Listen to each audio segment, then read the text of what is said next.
જમ્મુ કાશ્મીરના પહેલગામમાં જે સહેલાણીઓ પ્રવાસીઓ ફરવા માટે આવ્યા હતા, પરંતુ આતંકવાદીઓ દ્વારા જે હુમલાને ઘટનાને અંજામ આપવામાં આવ્યો, આ ઘટનામાં 26 જેટલા લોકોના મૃત્યુ નિપજ્યા, જેમાંથી 3 ગુજરાતીઓ હોવાની પણ વિગતો સામે આવી હતી। આ મામલાના સંદર્ભમાં બોટાદના આમ આદમી પાર્ટીના ધારાસભ્ય ઉમેશ મકવાણાએ સરકાર પાસે મોટી માંગ કરી છે। સાથે જ પાકિસ્તાન સહિતના જે આતંકવાદીઓને પોષનારા દેશો છે તેમની સામે સર્જિકલ સ્ટ્રાઇક સાથે શું માંગ કરી રહ્યા છે, ઉમેશ મકવાણા વિગતે વાત કરી।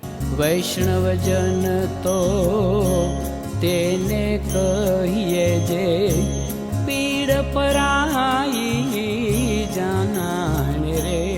નમસ્કાર દર્શક મિત્રો, નવજીવન ન્યૂઝમાં આપનું સ્વાગત છે। હું છું ફૈઝાન। ગઈકાલે જે જમ્મુ કાશ્મીરના પહેલગામમાં આતંકી હુમલાની ઘટના સામે આવી છે, તેના કારણે સમગ્ર દેશ ઝઝૂમી ઉઠ્યો છે।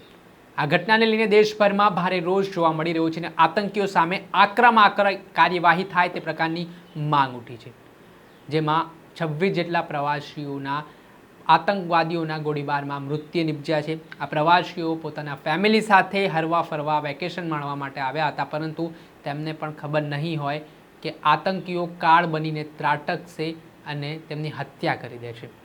આ ઘટનાના કારણે હાલ સુરક્ષા દળો દ્વારા સમગ્ર વિસ્તારમાં સર્ચ ઓપરેશન ચલાવવામાં આવી રહ્યું છે। 2 આતંકીઓને સવારે સુરક્ષા દળોએ ઠાર પણ કર્યા હતા। ત્યારે આમ આદમી પાર્ટીના બોટાદના ધારાસભ્ય ઉમેશ મકવાણાએ જે આતંકવાદી હુમલામાં મૃત્યુ થયું છે તેમાં 26માંથી જે 3 ગુજરાતના લોકોના મૃત્યુ થયા છે તે મામલે મુખ્યમંત્રીને રજૂઆત કરી છે કે મૃતકોને 1 કરોડની સહાય આપવામાં આવે।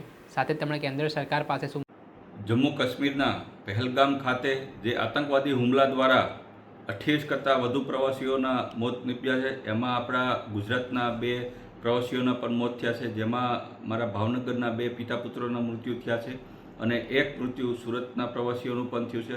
ખૂબ જ દુઃખદ ઘટના છે અને અમે વખોડી રહ્યા છીએ અને સાથોસાથ રાજ્યના મુખ્યમંત્રીને પણ એક વિનંતી કરું છું કે આપણા ગુજરાતીઓના જે મૃત્યુ થયા છે એને 1 કરોડ રૂપિયા સહાય ચૂકવે અને આવા આતંકવાદીઓ ઉપર કેન્દ્ર સરકાર ખૂબ જ કડકમાં કડક કાર્યવાહી કરે અને આવા આતંકવાદીઓને જે પોષનારા જે દેશો છે, દુશ્મન દેશો, એની ઉપર સર્જિકલ સ્ટ્રાઇક કરી અને કડકમાં કડક કાર્યવાહી કરે અને સરકારની સાથે આમ આદમી પાર્ટીનું હંમેશા સમર્થન છે। આવા આતંકવાદીઓને જડબાતોડ જવાબ આપવા માટે આમ આદમી પાર્ટી વતી હું કેન્દ્ર સરકારને પણ સમર્થન જાહેર કરું છું।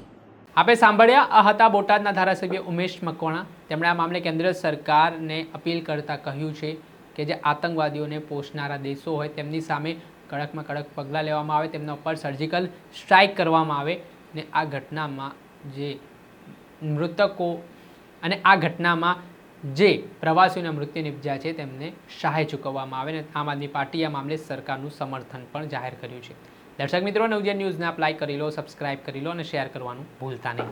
વૈષ્ણવજન તો તેને કહીએ જે પીડ પરા